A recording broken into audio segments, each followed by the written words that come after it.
I'm Bill Cross, born in 1917, and I joined the army at the Scots Greys as a boy of 15. They were a very famous regiment because they were at Waterloo and that sort of thing.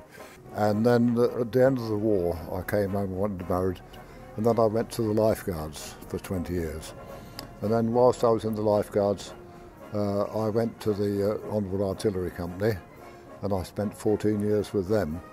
And I was a musician right the way through because I joined as a band boy, and I played the trombone on a horse, of all things.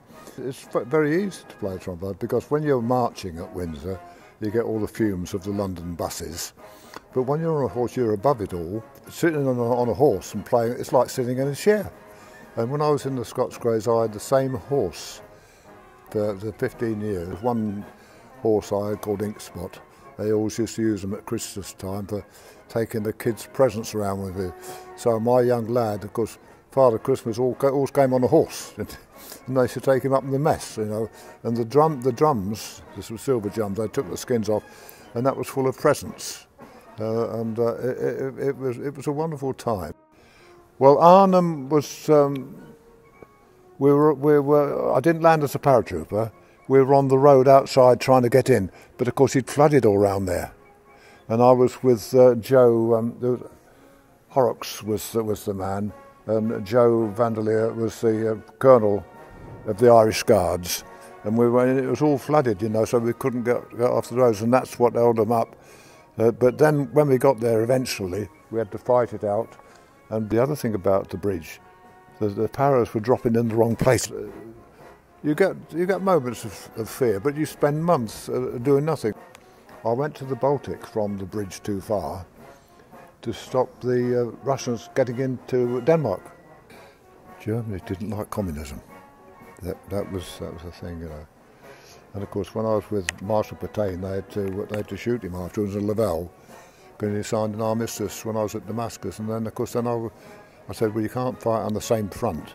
But the Australians got us out, and we went down to the desert, and that's where my fighting bit when I got wounded. We were bombed. It's the dive bombers. These you couldn't see them, you could hear them coming down. Stukas. But this bomb, everybody dived into the tanks, where you're quite safe in a tank unless the bomb hits it. But it didn't. It landed in the sand. So I was sandblasted, and all this sand went in my eyes. And that's when I lost my sight. This is why I've only got the sight of one eye. And then from the desert I came home from Normandy. And, well, I went to Italy, at Monte Cassino, you know, the Abbey. And then I went, the Poles were there. They were good troops, the Poles there. I met a wonderful German admiral, and he had a couple of ships in bottles, and he said, "You like those, don't you?" "Well, I mean, we don't want to loot or anything." He said he gave them to me. I used to take him cigarettes upstairs and something to eat. And he also had a book of stamps. And these were the 1936 Olympic Games. And I said, "Oh, they're nice." And he said, "You can have those." And there was Jesse Owen and all these wonderful sportsmen that we had on it. And when I brought them home, I could have killed my kid. First of all, he was playing football. He knocked the ship off the mantelpiece. That went down. And that book of stamps, he took them to school for swaps. I mean, they'd have been worth a fortune in 1936. The big games of what's going.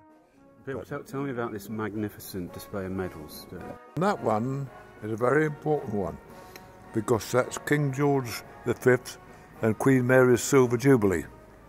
And then there's the coronation, and another coronation, and the Queen's Silver Jubilee, near the end, with the Honourable Artillery Company. Tell us about your time here in Chelsea Hospital.